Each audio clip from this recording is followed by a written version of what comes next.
Selamat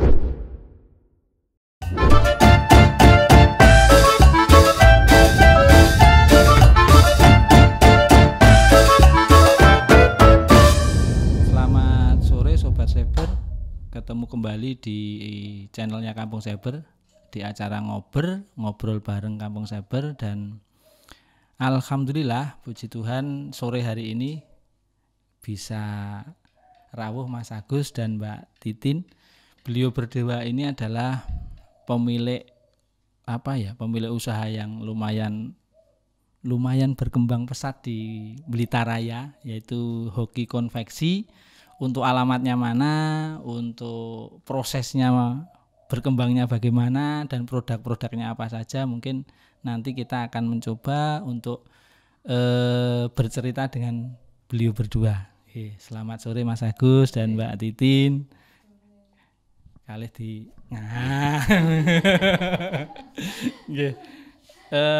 tadi kesini rada geblasok Mas Agus nggih. Sedikit nggih. Jadi saya pikir Kampung Cyber itu kan cuman sebuah rumah. nggih. Tapi ternyata kan seluruh kampung ini ternyata itu dijuluki Kampung Cyber. Ini bisa menjadi pembelajaran saya kira untuk kampung-kampung yang lain supaya cyber itu bukan milik pribadi tapi milik bersama. Alhamdulillah. Jadi memang sebutan Kampung Cyber itu kan ceritanya dulu ada lomba, kita diutus dari kelurahan untuk ikut lomba perencanaan kampung kreatif, terus di sini kita sebut Kampung Cyber, sederhananya gitu. Kalau nanti tentang Kampung Cyber mungkin di edisi lain kan. Betul. Ya sekarang kita pengen kita sekarang pengen memahami, mengetahui juga sejarah hoki itu gimana sih Mas? Iya. Pertama saya perkenalan dulu mestinya. Harus Agus memperkenalkan siapa, diri, ya. Alamatnya mana, mungkin nanti Mbak Titin gitu. Ya. Background saya itu sebenarnya bukan seorang pengusaha. Mbak Titin itu juga bukan seorang pengusaha. Iya. Nah, kami berdua bertemu dari niat untuk maju. Akhirnya kami bersama-sama maju lalu menemukan nama untuk maju bersama itu hoki. Nah, hoki itu sendiri itu bukan sekedar nama yang diambil begitu saja, bukan. Tapi hoki itu ada artinya. Hoki itu kalau dalam tradisi pemikiran Jawa itu lebih berarti sebuah pangarep-arep, tapi harapan, tetapi juga bukan harapan yang didasari oleh ambisi, itu tidak, tetapi ada unsur namanya nrimo ing pandum. Kalau orang Jawa itu berkata rezeki itu ada saatnya. Nah, kita berada di wilayah itu. Jadi itu nama hoki. Kapan dimulai? Hoki itu dimulai sekitar tahun 2013. Baru perintisan, pembangunan dan seterusnya, dan akhirnya menemukan sebuah produk itu sekitar tahun 2014. Di 1 tahun ya. Terus akhirnya bisa muncul iki hoki gawe iki itu. Betul. Baru 1 tahun gitu. Iya. Namanya dulu yang muncul. Ya, namanya opo masih belum. Wadahnya dulu yang muncul memang. Untuk apa dan sebagainya itu belum. Iya.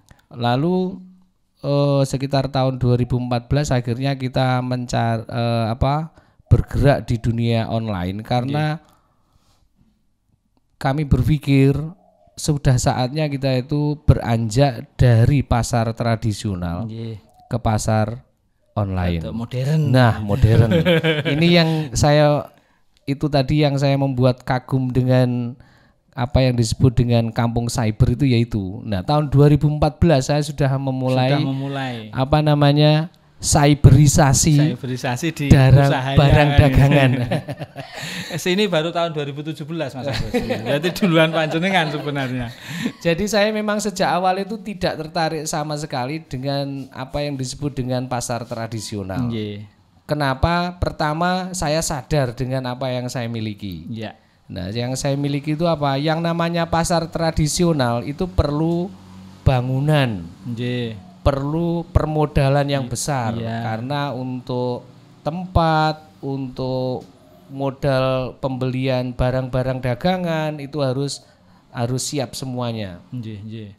Karena itu saya memulai pasar online. Karena apa? Saya tidak punya apa-apa. Toko saya tidak punya.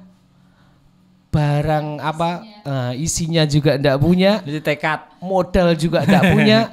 Nah, yang saya punyai pada waktu itu hanya pemikiran, niat bahwa saya menemukan satu peluang, yaitu dunia online untuk maju.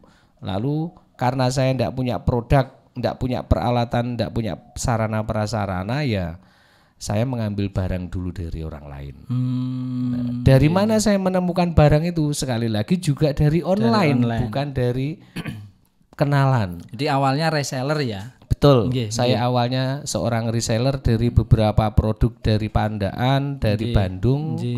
Lalu saya jual juga langsung dari pabrik. Dalam perjalanan saya dulu pelanggan setia Ledirus, internal group dan seterusnya, itu spray. Produk terkenal ya, produk-produk itu. Nah, karena saya pengambilannya semakin lama semakin besar, akhirnya saya menerima harga khusus dari pabrik. Itu awalnya Hoki Konveksi, Pak. Awal dari Hoki Konveksi. Terus akhirnya menjadi punya produk sendiri. Ini kan yang menarik di sini. Dari pasar online kita itu tahun 2014, setahun pertama itu kita punya reseller itu sekitar 1.000 orang. Setahun itu kita bentuk. Jadi itu yang membuat kita berkembang sebenarnya. Nah, keuntungan-keuntungan yang kita peroleh juga dari permintaan pasar dan sebagainya, akhirnya kita wujudkan dalam mengapa kita tidak membuat sendiri. Toh seperti ini itu tidak terlalu sulit untuk kita lakukan sendiri. Akhirnya saya membeli satu mesin jahit. Baru satu di tahun itu, tahun 2015. Second lagi. Harganya 1.800.000 saya masih ingat. Satu itu. Nah, itu pun kami membeli alat, itu juga kami tidak tahu alat itu penggunaannya bagaimana. Saya mau kursus, saya menghubungi tempat kursus jahit. Ternyata harganya mahal, Pak. Untuk kursus itu sampai lulus dasar itu aja sekitar 3 juta. Saya berpikir duit dari mana? Nah, akhirnya yang saya lakukan apa? Bukankah saya itu mau memulai pasar online? Ya belajar harus online. Akhirnya saya bertanya kepada Google, cara menjahit itu bagaimana? Saya belajar sendiri, Pak. Otodidak dijalani kan itu. Saya belajar step by step dari Google. Akhirnya saya bisa menjahit itu tidak kurang dari sekitar seminggu. Baru saya bisa menjahit bersama istri saya. Istri saya punya pengetahuan tentang menjahit, tetapi dia menjahit juga tidak bisa. Malah dari belajar bersama itu akhirnya saya yang lebih pintar menjahit daripada istri saya. Itu. Jadi dari satu mesin jahit akhirnya berkembang sekarang sekitar 20 mesin jahit. Jalan semua. Jalan semuanya. Masih kurang itu, Masih kurang. Insya Allah kan nanti bertambah terus kan ya. Iya, kalau Pak Eka dan Sawiran nanti mendukung saya.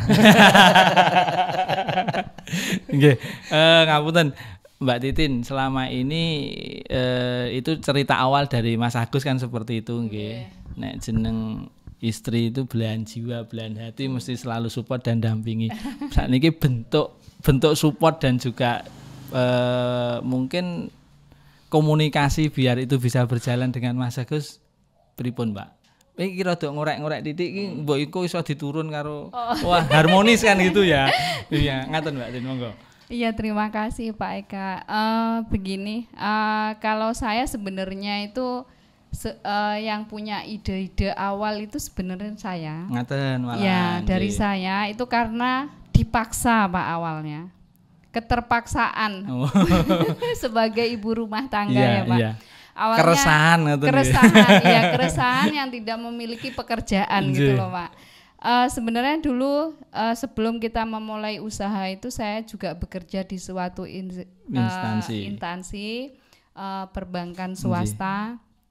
Cuma pada saat itu kita juga dilema dengan kebutuhan kasih sayang anak. Nggih. Akhirnya saya dipaksa sama Pak Agus untuk melepaskan karir yang sudah saya rintis pribadi. Setelah itu di rumah itu kayak orang linglung gitu loh, Pak. Biasanya biasa banyak kerja, aktivitas, terus ndak ada kegiatan, terus ngapain gitu, terus muncul ide seperti yang disampaikan Pak Agus tadi, ngapain saya nggak onlinean saja gitu, daripada saya nanti nongkrong di rumah tetangga, terus akhirnya rasan-rasan ya seperti itu. Nah terus dari situ kita mengawali sebenarnya dari awal itu bukan dari konveksinya. Saya di grosiran spray. Nah jadi saya punya unek-unek, saya kepingin membuka sebuah grosir khusus spray gitu. Spray saja gitu. Spray dan bed cover. Iya. Setahun kemudian tercapai cita-cita itu dari awal modal 5 juta saja. Karena saya keluar dari perbankan itu juga tidak diberi pesangon. karena keluarnya itu atas permintaan sendiri. Terus apa adanya yang saya terima itu, saya memang ditantang pada saat itu sama Pak Agus itu, kamu mau ngapain gitu kan di rumah. Saya kayak orang gila kalau dibiarkan di rumah gitu, nggak punya temen, terus temanku semua kerja, terus saya sendiri juga di rumah habis makan tidur masak nyapu kayak stres gitu loh. Akhirnya ya wes, kamu mau ngapain? Saya mau onlinean, boleh enggak? Boleh. Saya hanya punya uang 5 juta. Dan saya juga pada saat itu sok 5 juta tak anggidulan sedino entek. Oleh opo itu Mas ya. Terus saya memutar otak saya, akhirnya menemukan ide untuk spray itu. Dari 5 juta itu saya belanjakan spray semuanya, Pak. Dulunya kita belum memiliki toko, hanya di rumah, di ruang tamu gitu saya buat untuk toko online saya. Dari spray itu 5 juta itu akhirnya berkembang sampai satu toko sudah penuh. Itu cerita awalnya. Terus pada saat itu saya tuh kan orangnya suka utik, Pak. Jadi ngelihat sesuatu gitu, aku loh kayaknya bisa buat itu. Aku ngelihat itu kayaknya saya bisa gitu. Akhirnya pada saat itu lagi boomingnya bunga yang dari kertas itu, Pak. Dari kayu, terus kita rangkai, kita beli bahan-bahannya itu. Itu pun juga saya kasih ide ke Pak Agus, lah emang kamu bisa dicoba dulu, ayo. Lah ini kayunya carinya dari mana gitu. Yo golek, saya bilang gitu. Pada saat itu muncul ide mencari kayu kopi, Pak. Kayu kopi. Kopi. Terus ada muncul ide lagi kayu jambu biji itu. Akhirnya saya sama Pak Agus ini berburu kayu, Pak, setiap hari. Berdua berburu kayu. Kalih disambi kopinya Mas Agus. Ngobrol karo ngopi. Monggo lanjut Atin. Berburu kayu dari ke gunung-gunung sampai kemana-mana, Pak, di daerah Karanganyar sana, terus di daerah warga setempat gitu. Terus akhirnya kita dapat kayu banyak, kita kuliti, kita amplas ya Pak, amplas, habis itu kita rangkai-rangkai. Jadi muncul ide itu kreativitasnya juga otodidak gitu. Akhirnya rangkai lah, dari situ pas momennya juga pas mau lebaran. Waktu itu pertama kali buat itu sehari saya mampu buat 10 pohon. Itu juga pagi langsung habis. Jadi tambah semangat, Pak. Setiap malam sampai jam 11 malam, jam 12 malam enggak pernah tidur. Cuma rang-reng aja di belakang gitu kan. Lah habis itu udah setelah lebaran itu ada namanya kita suka main online. Ada muncul karpet bulu gitu. Pada saat itu satu pun belum ada yang online itu gitu. Lah akhirnya saya juga bilang ke Pak Agus, saya mau belanja ini boleh nggak gitu. Kita selalu komunikasi, Pak. Apapun yang mau saya lakukan tuh selalu saya komunikasikan dengan Poinnya Pak Agus. Kan di sini. Iya. Kalau nggak ada komunikasi lucu Mas Agus nanti. Budal dhewe arepe nendi. Iya. Nah pada saat itu oke, uangmu berapa gitu. Pak, aku pegang uang cash itu 5 juta, saya bilang gitu. Lagi-lagi uang 5 juta ya Pak. Habis ya udah belanja gitu. Loh Pak, ini kok orangnya itu ini katanya beli 10 dapat gratisan gitu. Saya tergiur Pak. Akhirnya saya belanjakan. Naluri perempuan Mas Agus nggih. Enek bonusan, enek potongan, mesti ndang iki. Lah habis itu saya belanja bener Pak. Belanja pada saat itu belanja 10 biji. Terus sampai detik ini pun belanja itu juga barangnya tidak hadir Pak. Ceritanya kita ketipu awalnya. Nah saya pada saat itu juga komunikasi lagi dengan Pak Agus. Lah ini kan yang ditipu kita berdua. Atas izin panjenengan loh Pak aku. Ya wes ndak apa-apa. Akhirnya pada saat itu saya ditantang dari Pak Agus. Berani ndak kamu bikin itu prospeknya seperti apa gitu. Kayaknya prospeknya bagus, saya bilang gitu. Kamu berani nggak bikin? Aku nggak bisa jahit. Ya nanti kita belajar gitu kan. Akhirnya Pak Agus dengan kita membawa uang 500.000 ya Pak kalau nggak salah. Itu kita berangkat Pak mengelilingi kota Jawa. Dari Surabaya ke Jogja ke Bandung hanya ingin tahu dengan detail barang yang menipu saya itu tadi. Ini ketemu, dari situ juga saya belajar dengan otodidak, melihat di tempatnya cara buatnya dan sebagainya. Uang 500.000 ngemper Pak, saya diajak ngemper pada saat itu.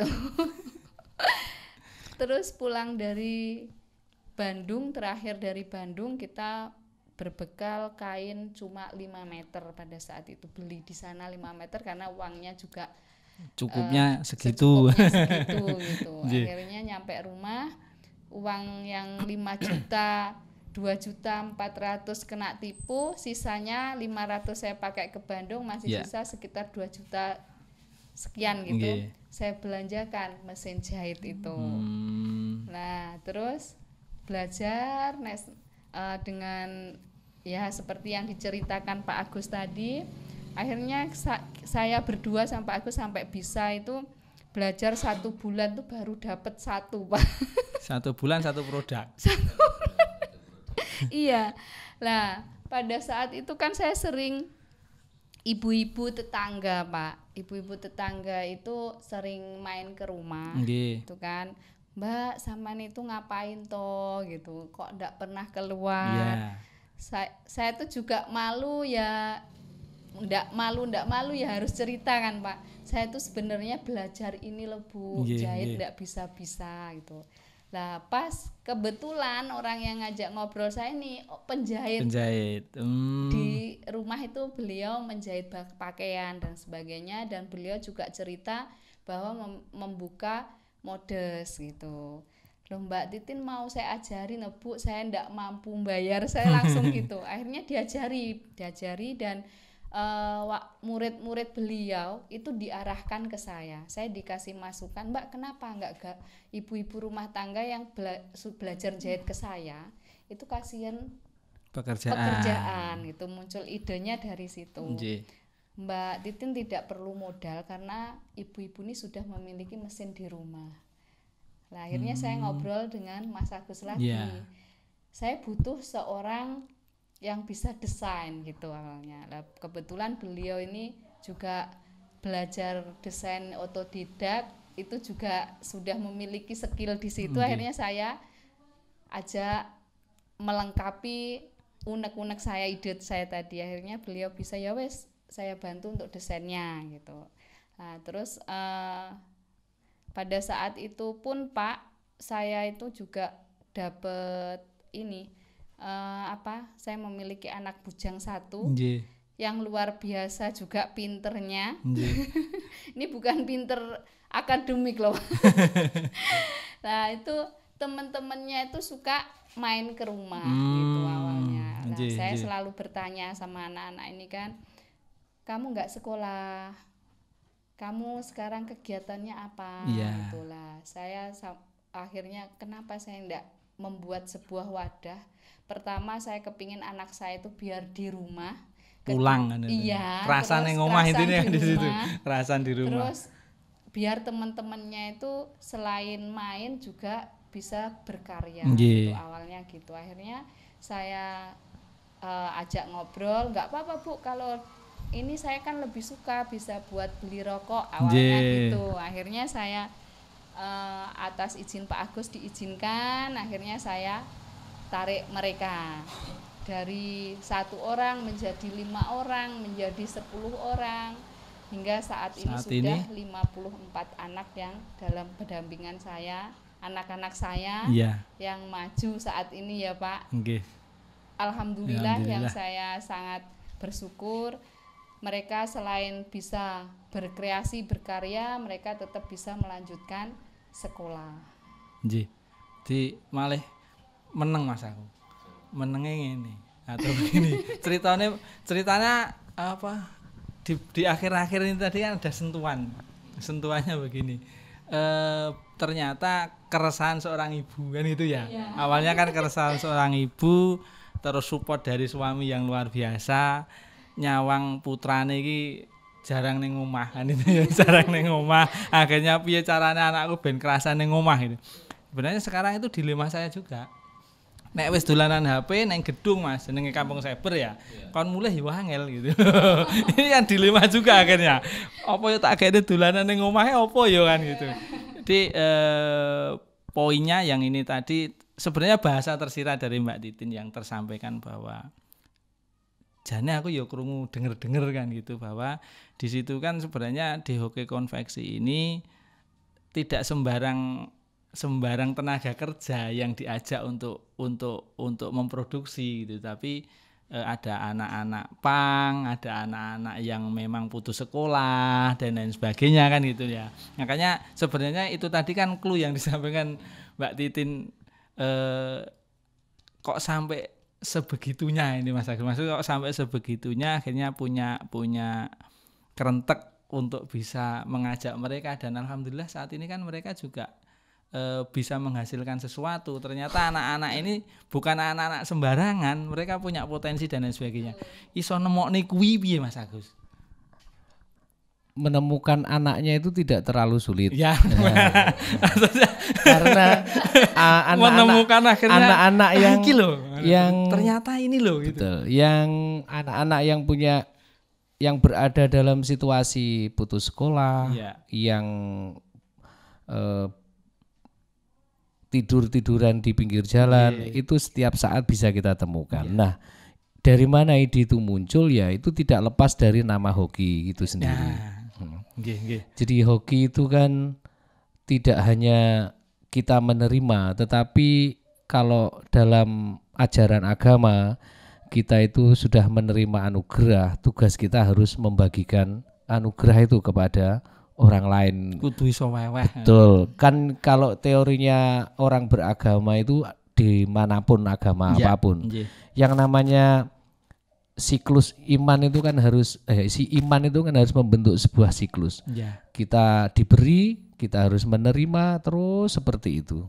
Nah, hoki juga seperti itu. Jadi kalau dikatakan itu akhirnya kami menemukan dari situasi itu kan bahwa hoki itu sebenarnya bukan lembaga bisnis. Kalau dikatakan hoki itu lembaga atau institusi bisnis itu salah.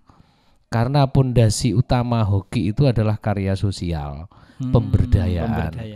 Nah, bahwa selama ini saya tuh juga sudah pernah terlibat di beberapa lembaga pemberdayaan. Tapi yang menjadi kelemahan kan pemberdayaan itu hanya misalnya melalui training-training di sebuah ruangan. Saya juga melakukan, tapi training saya itu saya lakukan di peralatan. Jadi kamu mau apa, bisa apa, enggak bisa apa-apa, ayo kita ajari. Nah, mungkin konsep pemberdayaan saya agak lain dengan konsep pemberdayaan yang dipikirkan banyak LSM misalnya. Harus tidak kontekstual gitu, pokoknya mengalir kan itu. Yang penting saya berangkat dari situasi, kamu situasimu seperti ini, kamu tidak sekolah, ayo kita belajar, saya dampingi sampai selesai. Nah sekarang kan sudah ada 6 anak yang saya kuliahkan. Alhamdulillah. Ada 6 anak yang kuliah, ada 15 ya, 15 anak yang kejar paket, mengejar ijazah SMA, paket C, ya itu. Jadi hoki mengalir dari karya-karya anak yang tidak berpendidikan, itu yang dari tidak berpendidikan atau belum lah. Ya tapi mungkin, sekarang kan berpendidikan semua, ya. malah udah ada yang kuliah kan. Betul, gitu. itu memang awalnya dari situ, lalu kita bawa supaya target saya kan sarjana. Mereka yang keluar dari hoki ya sekurang-kurangnya sarjana. Apakah sarjana itu jaminan untuk menjadi bahwa anak itu keluar dari hoki sukses atau tidak, belum tentu. Tetapi sekurang-kurangnya dalam konteks masyarakat Indonesia yang namanya ijazah tetap diperlukan. tetap di untuk ke hal-hal yang mungkin institusi atau apa. Betul. Mau ngelamar pekerjaan kan memang membutuhkan. Betul. Itu. Yang saya kejar itu bukan sekedar lembaran ijazah itu, Pak. Ya. Tetapi sekurang-kurangnya gaya berpikir, pola berpikir itu harus setara dengan itu. Karena kalau mereka tidak pernah mengenyam pendidikan dan sebagainya, bagaimanapun mental bloknya itu juga sangat kuat karena pengaruh masa latar belakang itu. Iya. Gitu. Terus Mbak Tin, Mas Agus, tadi kan ngapunten nggih. Modal 5.000. Modalnya 5.000. Enek kok dilalah kok ya digawa wong kan gitu ya. Apakah memang selama ini itu berdua saja dalam hal untuk wis mbuh ki enek semene diklumpukne, atau memang pernah ada, atau mungkin saat ini ada lembaga pendamping, ada yang dampingi, ada yang sing ngarahne atau ya ngewangi lah, minimal ngewangi mikir nata angka, nek nata duwite mbuh tapi nata angka. Ya, baik. Kami itu punya prinsip dalam mengembangkan usaha, mengembangkan anak-anak, dalam mendampingi itu, Pak. Mendampingi anak-anak itu adalah ini kita temukan ide ini berdua, maka kita harus menjalaninya berdua. Itu prinsip. Ya. Jadi kami itu kemana-mana ya selalu berdua. Ada saya ya ada Titin pastinya. Nah, supaya tidak bisa saling mengoreksi, bisa saling mengembangkan. Lalu yang berkaitan dengan permodalan itu selama ini kami memang, saya kira yang namanya meskipun ini lembaga sosial, tapi karena saya punya cita-cita, saya perlu orang lain, Pak. Tidak bisa disangkal. Nah, dalam konteks ini Sawiran itu sangat berperan. Sawiran sangat berperan bagi mengangkat kami semua itu untuk memulai berjalan. Seandainya Sawiran tidak ada, mungkin tidak pernah ada hoki konveksi. Karena modalnya 500 ribu, bukan 500 juta, 5 juta. 5 juta kalau saya pakai perputaran itu ya mungkin bisa, tetapi kapan makan berkembang itu ya harus kita ya realistis saja, hitung-hitungan realistis bisa, tetapi akan sangat lama. Sementara saya itu mulai tahun 2015, sekarang tahun 2021 itu sudah 2 kali saya mengakses permodalan dari CU Sawiran. Tidak semakin sedikit tapi semakin banyak. Semakin besar usahanya berarti semakin besar modal yang diminta. Jadi memang Sawiran sebagai lembaga pertama yang menyokong kami dari sisi permodalan, Pak. Tapi apakah hanya sebatas modal atau ada konteks yang lain mungkin, Mas Agus? Di awal-awal memang kami melihat belum ada greget yang luar biasa dari Sawiran untuk masih baru, saya masih baru, belum bisa merasakan. Tetapi di pertengahan perjalanan kami, Sawiran perannya sekurang-kurangnya dalam 2 bidang. Bidang pemberdayaan, pendampingan dari kami yang sebagai nasabahnya, tetapi juga pendampingan untuk anak-anak yang bekerja dengan saya. Jadi Sawiran turun langsung melalui pemberdayaannya, melalui pendidikannya, dorongan, motivasi untuk bergerak, dan itu memang membawa hasil yang luar biasa. kehadiran Sawiran itu mungkin pribadi-pribadi seperti ya saya sebut nama enggak apa-apa Pak ya. Monggo. Nah, misalnya Pak Rahmat, misalnya ya pengurus-pengurus yang lain datang, mereka mungkin tidak pernah menyadari bahwa kehadiran mereka itu sangat berarti untuk anak-anak. Tetapi ketika Pak Rahmat dan kelompoknya itu datang, mereka itu seperti orang-orang yang termotivasi, kenapa saya bisa. Nah Pak Rahmat itu setiap saat memberi pancingan-pancingan yang membuka pikiran mereka untuk maju. Itu yang hebat. Jadi pemberdayaannya tidak secara formal harus duduk di kelas, tidak. Lebih kepada kehadiran dialog langsung. Ya itu Pak. Kehadiran mereka di saat yang pas kan. Lalu di akhir-akhir tahun ini Sawiran terlibat secara langsung dalam pembinaan kami yang dibina itu dalam manajemen keuangan dari teman-teman ya. Jadi memang peran Sawiran saya kira sejak awal hingga saat ini itu luar biasa. Mudah-mudahan nanti tetap bisa mendampingi. Betul. Jadi kalau Sawiran itu kan sebuah kredit union Mas Agus ya. Koperasi kredit ya. Union koperasi kredit ya. Kalau memang konsepnya bisa memberikan pendampingan dan pelayanan pada anggota, tentunya kan bisa orang-orang dan yang punya keinginan kayak panjenengan kan bisa semakin banyak. Betul Pak itu. Terus Mas, ketika tadi dari sisi sejarah piye, konteks produksinya sedikit banyak sudah, terus modalnya itu juga ada bantuan dari situ. Sekarang kalau untuk marketingnya sendiri, selama ini apakah memang tetap berada di jalur online atau mungkin ada jaringan yang bagaimana Mas untuk marketingnya? Baik, marketing itu mulai tahun 2015 sampai tahun 2020 kami itu fokus di online. Tetapi saya banyak menerima masukan bahwa jangan ditinggalkan yang tradisional. Oke, akhirnya saya masuk. Nah, sekali lagi itu juga Sawiran yang memberi support di situ. Tenaga-tenaga yang sudah handal dari Sawiran dalam dunia marketing ini disponsori oleh Pak Rahmat dan teman-temannya itu setiap saat datang mengajari bagaimana caranya supaya marketing sistem sales marketing door to door itu bisa dijalankan. Ini sedang proses juga. Jadi mulai tahun 2021 awal kami sudah menjalankan. Meskipun hasilnya belum maksimal karena ternyata menurut Pak Rahmat itu tidak bisa 1-2 hari selesai. Jadi kami dua jalur Pak sekarang yang kita tempuh. Jadi online-nya jalan, yang offline-nya jalan dan yang bergerak ya Sawiran offline.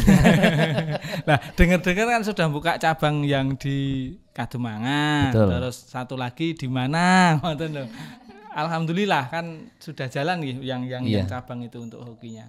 Sudah Pak, kami punya beberapa kelompok marketing sekarang. Yang di Kademangan itu memang 2 jalur marketing, jalur marketing door to door, pasar tradisional, juga jalur online itu di Kademangan. Lalu yang di hoki sendiri yang di Tawangsari itu juga 2 kelompok. 2 kelompok itu marketing, kami kelompokkan yang kelompok mahasiswa itu membentuk grup marketing sendiri. Dengan membentuk jaringan mahasiswa di mana mereka berada. Kalau yang di hoki itu berarti jaringan kelompok marketing wilayah Blitar.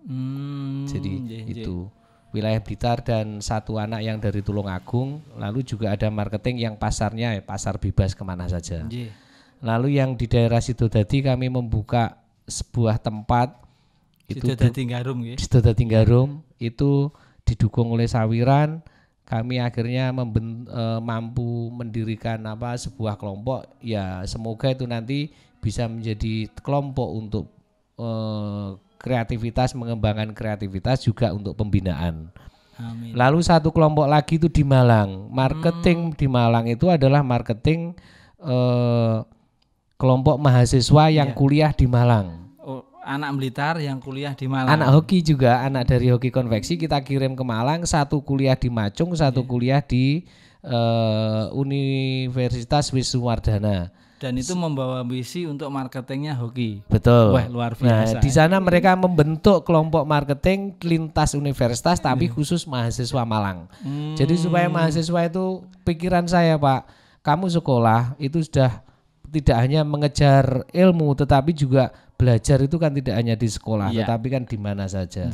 Dan saya tuh dari latar belakang saya juga saya terapkan usianya sudah dewasa, yo kalau sudah dewasa itu jangan hanya beginilah ke orang tuanya, supaya sedikit-sedikit meskipun saya belajar tapi siapa tahu sambil belajar saya juga bisa memberi ke orang tua, kan lebih bangga Pak orang tua. Jadi target saya supaya mereka tidak hanya memperoleh pengalaman di bidang studi yang mereka tekuni, tetapi juga punya pengalaman konkret bagaimana dunia perekonomian itu dijalankan. Pengalaman hidup juga dapat kan. Betul, pengalaman hidup. Mungkin ini pertanyaan yang akhir di season ini, ya mudah-mudahan nanti ada waktu lagi Mas Agus. Produk yang sekarang itu di apa ya? Dipasarkan apa Mbak Tin? Produk-produk di hoki. Kalau untuk produk kita dari satu produk sekarang sudah beranak pinak menjadi 25 produk. Produk unggulan kita itu sofa bed untuk tahun ini Pak. Sofa bed.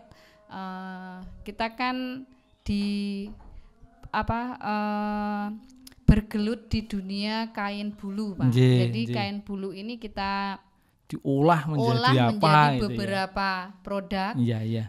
Yang saat ini tahun akhir tahun ya Pak, ini akhir tahun, pertengahan tahun kita meluncurkan produk baru itu karena saya berawal dari spray ya Pak dulu. Kenapa saya tidak bikin spray dari kain bulu gitu. Akhirnya kita meluncurkan sebuah produk spray dan sofa bed cover terbuat dari kain bulu. Ya, terus untuk tambahannya ada macamnya banyak, ada 25 macam. Itu bantal mawar, karpet karakter, sofa bed, sofa bayi, dari spray tadi, bantal sofa, bantal tidur, guling tidur, banyak macam Pak.